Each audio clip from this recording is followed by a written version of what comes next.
We'll guide you through how to set up any controller in Steam. If you find this useful, then consider subscribing and liking the video. So perhaps you prefer playing games with a controller, perhaps you're used to playing on a console, or you just going to prefer it more. We're going to guide you through how you can set it up and use them through Steam.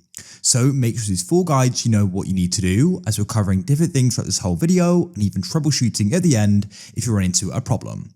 So without any further ado, let's go and get started. So make sure the controller is connected. If it's a USB, you can go and plug it in. If it's wireless, you need to make sure you paired it. You can go and press the Windows button at the bottom and press Start and find Settings. You can always use a search at the top if needed. Press Bluetooth and devices to the left, and if you need to go and connect it, you can press Add Device and you can then go and connect it. For example, you can go and use Bluetooth if it's a Bluetooth controller, or you can try pressing everything else and you can go and connect it this way as well. So make sure you go and connect it. Mine's wired and I've gone and plugged it in. Now what we need to do is we can come to Steam and you need to go to the top left. There you can go and see Steam and you need to go and click on it. Come down the list and you want to go and find the option for settings. Now on the left you can come down here and you need to go and find controller. You can see at the top here it's going to find my controller. I can go and press ping just to make sure that it has, and it has.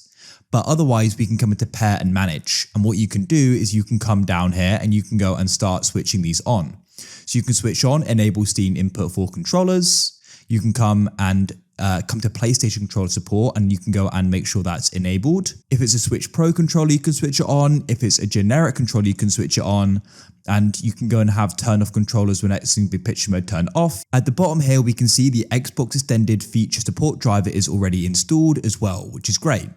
So now that this is all set up, when we come into a Steam game, I'm now going to be able to use it. If I click Control at the top here, if you need to, you can come into Calibration and Advanced Settings and press Open, and you can go and calibrate it if you need to. So I can go and see how it goes and works, as you can see. If you're running into issues, press Search at the bottom, and you want to go and type in Task Manager, like so.